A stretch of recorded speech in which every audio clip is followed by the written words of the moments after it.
सहनावतु सहनौ भुनक्तु सह वीर्यङ्करवावहै तेजस्विनावधीतमस्तु मा विद्विषावहै। ओम शांति शांति शांति। आदरणीय बंधुओं, बहनों और भाइयों, आप सबको मंगल दिवस की ढेर सारी शुभकामनाएं। ईश्वर आपके जीवन में सुख शांति समृद्धि दे। लोक सुमंगल संवाद का यह पवित्र सत्र आज प्रारंभ हो रहा है। आपको कोटिशः प्रणाम। बंधुओं, यह राष्ट्र सनातन राष्ट्र है। कहा जाता है, विद्वानों ने कहा है, पता नहीं कितने बार यहां रामावतार कृष्णावतार हुए। यहां 4 युग की संकल्पना है, सतयुग, द्वापर, त्रेता, कलयुग। और समय समय पर अनेक प्रतापी राजा हुए जिन्होंने राज व्यवस्था को ठीक प्रकार से चलाया। यहां पर समूहों में भी समाज व्यवस्था चली, पंचायतों ने भी व्यवस्था को चलाया, छोटे छोटे राजाओं ने भी अपने राज्य को चलाया, तो चक्रवर्ती सम्राटों ने भी अपने राज्य को चलाया। यहां अनेकों प्रकार के चिंतन इस देश में पनपे, जो दुनिया को सुख शांति समृद्धि कैसे आएगी इसका संदेश दिया। काल क्रमेण व्यवस्थाएं भी बदलती है। जैसे 4 युग होते हैं, वैसे राजनीति में भी कहा जाता है कि प्रकृति अपने आप राजनीतिक संतुलन भी करती है। राजनीति शास्त्र की भाषा में जब हम उतरते हैं तो उसकी चर्चा आगे करेंगे। लेकिन वर्तमान समय की जो राजनीति है, यहां जब हम उस राजनीति के क्षेत्र में प्रवेश करते हैं तो राजनीतिक दर्शन का जब हम अध्ययन करते हैं तो उसमें पश्चिम के दार्शनिकों का ही नाम आता है। कोई प्लेटो की बात करता है, कोई मैकियावेली की बात करता है, हॉब्स की बात होती है, कांट की बात होती है, रूसो की बात होती है, मार्क्स की बात होती है। तो आधुनिक राजनीति में जब हम आते हैं और भारतीय चिंतकों की जब बात होती है तो कहते हैं कि भारतीय राजनीति में चलाने वाले चिंतकों की जब बात 19वीं सदी से लोग शुरू करते हैं। लेकिन क्या हमारे यहां चाणक्य और उनकी नीति सफल राजनीति नहीं थी? विदुर नीति रही, चाणक्य नीति रही, महाराज मनु की नीति रही, राजा जनक की रही। और बात के कालखंडों में आचार्य शंकराचार्य जी ने भी जिस प्रकार की राजनीति की दिशा और दर्शन को दिया, वह लोक कल्याणकारी था। लेकिन काल क्रमेण सब कुछ सनातन होने के बाद भी, सांस्कृतिक होने के बाद भी, लोक कल्याणकारी होने के बाद भी हम गुलाम हुए और लोगों ने हमारे राजनीतिक दर्शन को नकारा। और इस बात को बहुत अच्छी तरीके से शंकराचार्य जी ने बुद्ध के सिद्धांतों को नकारते हुए कहा कि हमारा विरोध बुद्ध से नहीं है, लेकिन बुद्ध की ये जो अनुयायी है वो उन सिद्धांतों पर कितने चल रहे हैं। तो आज जब हम मंगलाचरण करते हैं, शुभारंभ करते हैं, संकल्प लेते हैं, प्रतिज्ञा लेते हैं, कहा जाता है कि प्रतिज्ञा व्यष्टि होती है, व्यक्तिगत होती है, तो संकल्प सामाजिक होते हैं, समष्टि होती है। इस नाते से हम संकल्प लेते हैं तो कहते हैं कि धर्म की जय हो, अधर्म का नाश हो, प्राणियों में सद्भावना हो, विश्व का कल्याण हो, यह हमारे सामाजिक संकल्प है, जिससे हमने संपूर्ण वसुधा की बात की, कल्याण की बात की, प्राणियों में सद्भावना की बात की। लेकिन जब हम इतिहास के सामाजिक राजनीतिक चित्र का दर्शन करते हैं तो समाज जीवन में अनेक युद्ध दिखाई देते हैं। रामायण महाभारत से लेकर के छोटे छोटे राजाओं तक का युद्ध, तो आधुनिक में प्रथम विश्व युद्ध, द्वितीय विश्व युद्ध, अनेकों प्रकार के संघर्ष सामाजिक राजनीतिक जीवन में दिखाई देते हैं। वैसे ही कोई एक विद्वान दूसरे विद्वान के दर्शन को मानता नहीं, नकारता नहीं, शास्त्रार्थ होते हैं। अनेकों प्रकार की विचारधाराएं वर्तमान समय में,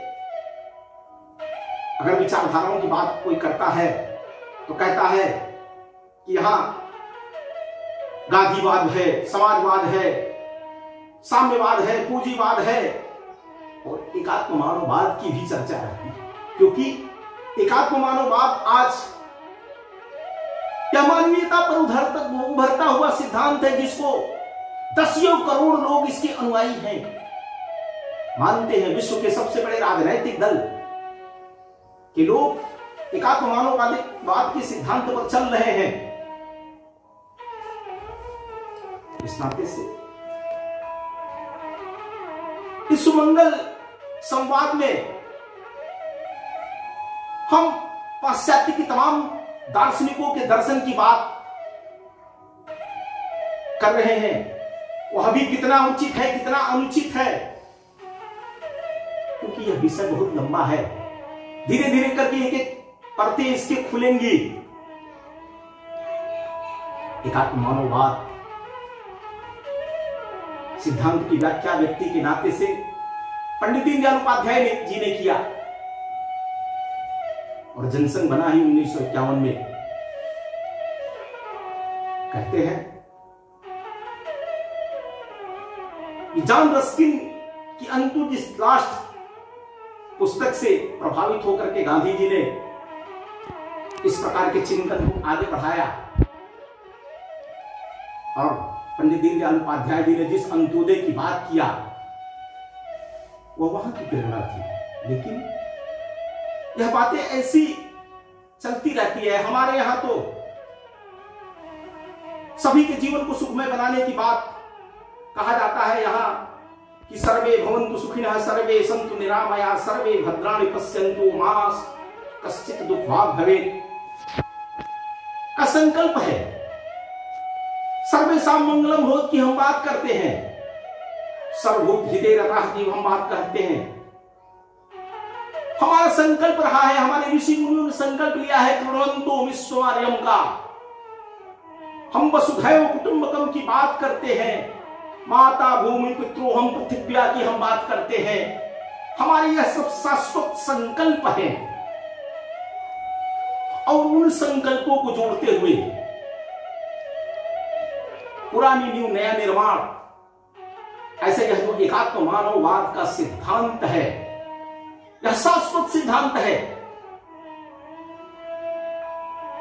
दुनिया के बाकी राजनीतिक चिंतक, राजनीतिक सिद्धांत केवल मानवता की बात करते हैं, लेकिन पंडित जी ने कहा कि यह जो शरीर है यही केवल व्यक्ति नहीं है। व्यक्ति यानी शरीर, बुद्धि, आत्मा, चित्त, यह सब मिलाकर के व्यक्ति बनता है। तब हम एकात्मता की बात करते हैं, तत्व की बात करते हैं, मानववाद के एकात्म मानववाद की बात करते हैं। वैसे ही व्यक्ति, परिवार, समाज, राष्ट्र, व्यष्टि समष्टि की जो बातें हैं यह सब एक दूसरे से जुड़े हुए हैं, इनकी सर्किल चलती है, एक दूसरे की परिधि से यह निकलते हुए आगे बढ़ते जाते हैं। और तब हम कहते हैं कि सर्वे भवन्तु सुखिनः। हम एकांगी विचार नहीं करते हैं। अगर इस शरीर का विकास है तो शरीर, मन, बुद्धि, आत्मा, चित्त सबका विकास होना चाहिए। अगर इस सृष्टि में सुख शांति, हम समृद्धि चाहते हैं, तो व्यक्ति से लेकर के सृष्टि तक की बात, उसके कल्याण की हम बात करते हैं।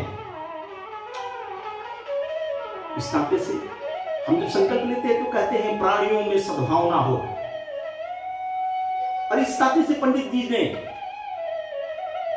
इसमें एकात्मता की बात किया, एकात्म मानववाद इसको कहा, क्योंकि इसमें सर्वेशा मंगलम भवत का भाव है।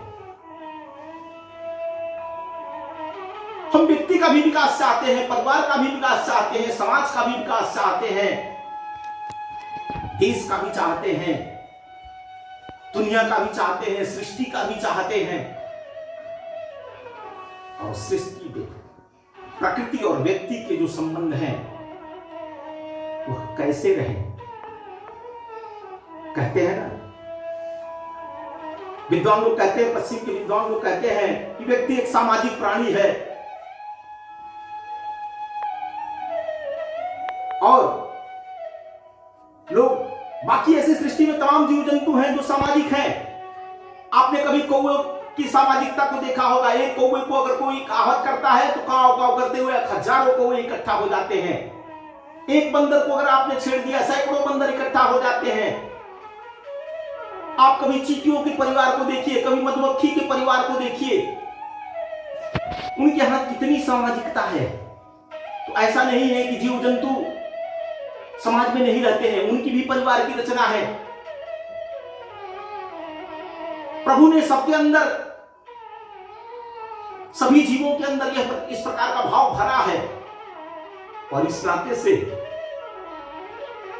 हम जो ईश्वर की संकल्पना करते हैं, तो कहा जाता है ना कि जो अवतार हुए हैं केवल मनुष्यों में ही नहीं हुए हैं। कश्यप अवतार हुआ है, बारह अवतार हुआ है, यानी पशु पक्षियों में भी, जीव जंतुओं में भी भगवान का दर्शन हमने किया है। ईश्वर घट घट व्यापे हैं, इसलिए कण कण में भगवान की संकल्पना हमने किया है। इस नाते से सबके हमने सुखमय जीवन की बात किया है। और पूरी दुनिया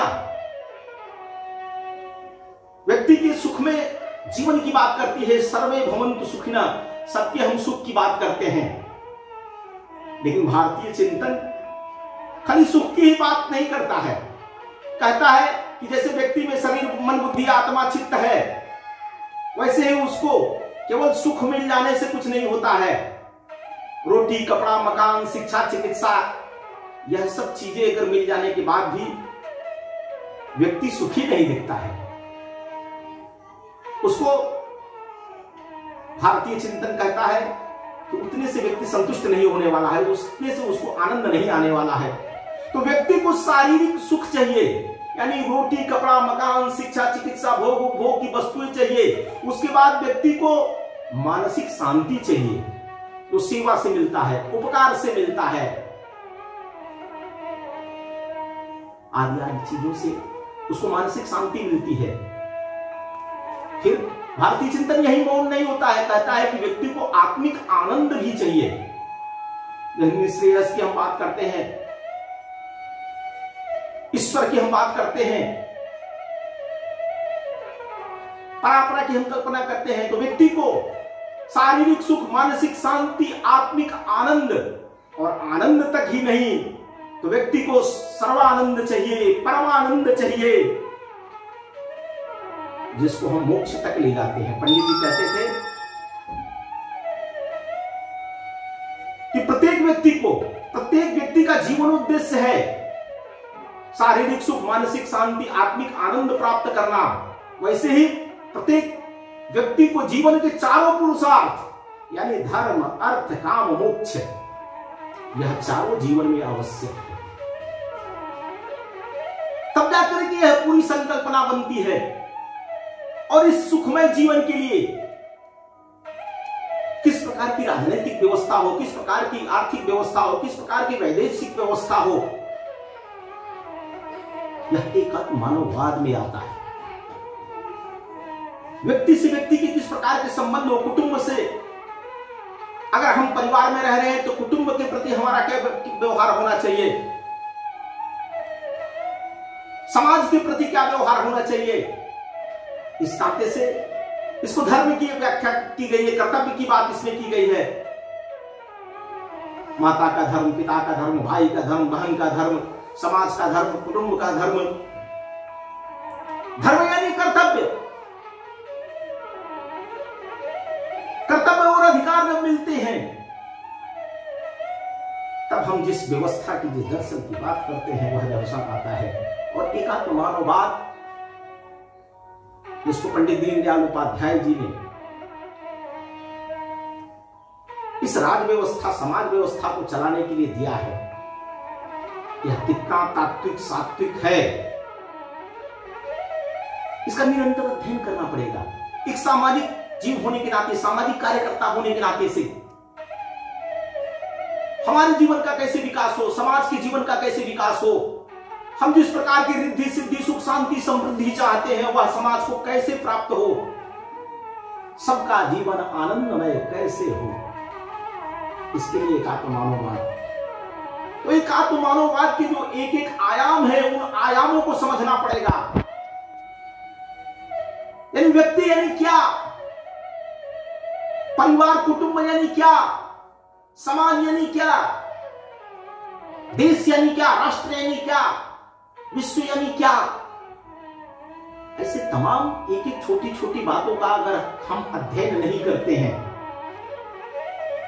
और इसके केंद्र बिंदु में व्यक्ति है, जिस प्रकार से दीनदयाल उपाध्याय जी की लिखी पुस्तक शंकराचार्य जी में शंकराचार्य जी ने बौद्ध भिक्षुओं पर प्रश्न किया है कि सिद्धांत और व्यवहार में अंतर है। कहा जाता है ना, आचरण ही हमारी बने अर्चना। तो व्यक्ति के अंदर जीवन मूल्य, सिद्धांत अच्छे हैं लेकिन हम उसको पालन करने में वहां तक नहीं पहुंच पा रहे हैं, हमारी साधना आराधना वहां तक नहीं पहुंच पा रही है, तो यह जीवन सुखमय नहीं होगा। हम जिस सुख की कल्पना कर रहे हैं, हम जिस शांति की बात कर रहे हैं, हम जिस परमानंद की बात कर रहे हैं, हम जिस प्रकार की राज व्यवस्था की बात कर रहे हैं, वह राज व्यवस्था नहीं आ सकती है।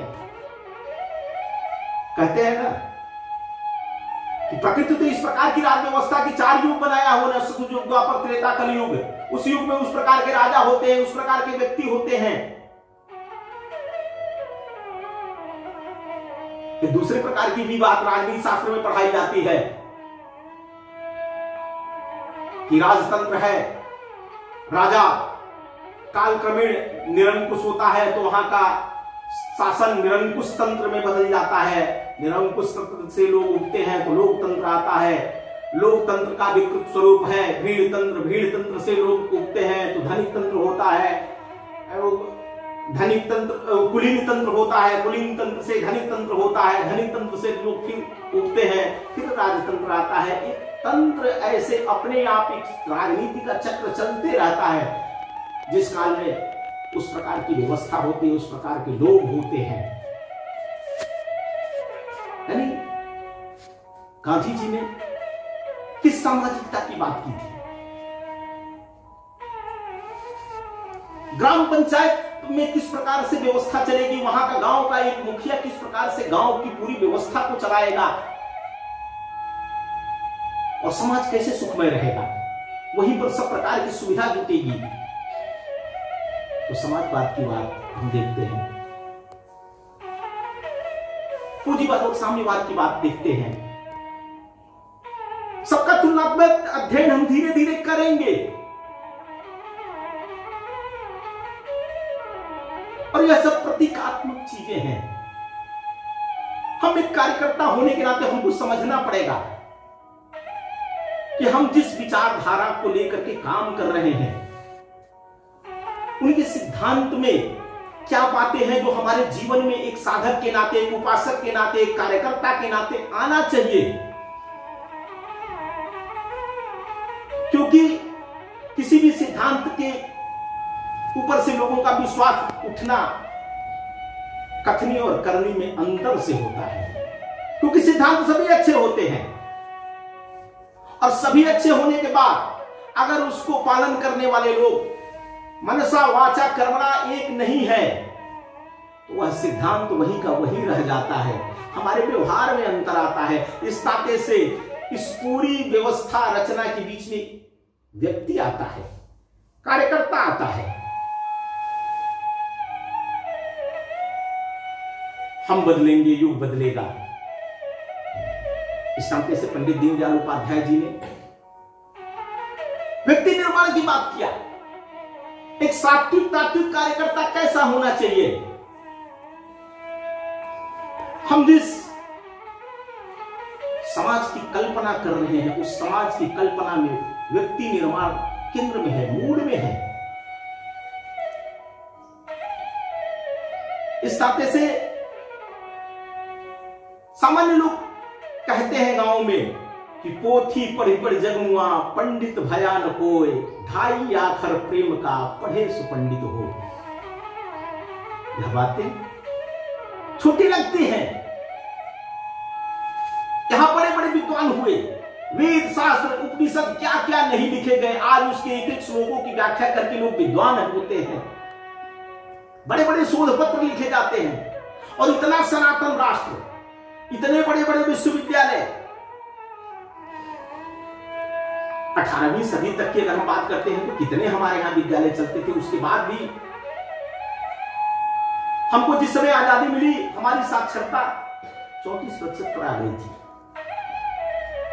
हम देश के सबसे अनपढ़ लोगों में गिने जाते थे। यानी कहां ज्ञानवान देश, सनातन देश, बड़े बड़े जहां ऋषि मुनि महर्षि तत्वज्ञानी विधिवेत्ता हुए, वह राष्ट्र अनपढ़ों की श्रेणी में आ गया, गुलाम हो गया। यहां पर आकर के दूसरे लोग राज्य किए और राज्य करने के कारण से वह हमारे राजनीतिक चिंतन को, हमारी राजनीतिक सोच को दबाया। उन्होंने हमारी सब बातों को कहा कि यह फालतू की बातें हैं, पोगा पंथ है, और उन सबको नकारते हुए पूंजीवादी साम्यवादी लोगों ने अपनी व्यवस्था को चलाने का, जबकि उनकी व्यवस्था किस प्रकार की निरंकुश है, किस प्रकार की अमानवीय है, उसको थोपने का प्रयास किया, जिसमें प्रकृति का चिंतन नहीं, व्यक्ति का चिंतन नहीं, सबके सुख की बात नहीं। और आज जो कोरोना वायरस पूरी दुनिया में वैश्विक रूप से आपदा जिस प्रकार की आई है, इस चिंतन के कारण ही आई है। प्रकृति से हमने समन्वय नहीं किया, दोहन की जगह पर शोषण किया। हम तो माता भूमि पुत्रों हम पृथ्व्या की बात करते हैं, माता को, पृथ्वी को माता मानते हैं, माता के साथ कैसा व्यवहार करना चाहिए। हम तो कहते हैं कि प्रकृति देवता है, हम उसको प्रणाम करते हैं, उसके साथ किस प्रकार का व्यवहार करना चाहिए, इस व्यवहार की बात एक आदमी मानववाद में है। इस नाते से इस वैश्विक आपदा में अगर हम चिंतन करते हैं कि समाज जीवन में एकात्म मानववाद का यह जो सिद्धांत है यह आता है, तो कैसे विश्व का कल्याण होगा, प्राणियों में सद्भावना होगी। और इस चिंतन धारा को अगर हम आगे बढ़ाते हैं तो हम जिस प्रकार के एक सुखमय भारत की कल्पना कर रहे हैं, एक सुखमय विश्व की कल्पना कर रहे हैं, जहां रिद्धि सिद्धि समृद्धि सुख शांति सब रहे, तो उसके केंद्र में व्यक्ति है। व्यक्ति को अपने को बदलना पड़ेगा, मनसा वाचा करना, इसमें एकता लानी पड़ेगी। समझना पड़ेगा कि हम में तुम में खड़क कम में घड़ घड़ व्यापे राम, मैं नहीं तू, सबका रक्त एक समान है। ऐसी संकल्पनाएं जो हैं, इन संकल्पनाओं को जीना पड़ेगा, इस सिद्धांतों को अपने में उतारना पड़ेगा। तब हम कह सकते हैं कि यह दुनिया सुखमय होगी, सर्वे भवन्तु सुखिनः। इस नाते से क्रीडवन्तो विश्वमार्यम की जो संकल्पना है वह साकार होगी और विश्व का कल्याण होगा। हम इस चर्चा को निरंतर एक एक करके आगे बढ़ाएंगे। धर्म अर्थ काम मोक्ष की बातें होंगी, व्यक्ति परिवार समाज राष्ट्र कुटुंब की बातें होंगी। आपका इसमें निरंतर मार्गदर्शन सहयोग चाहिए। आज के लिए इतना ही, प्रणाम।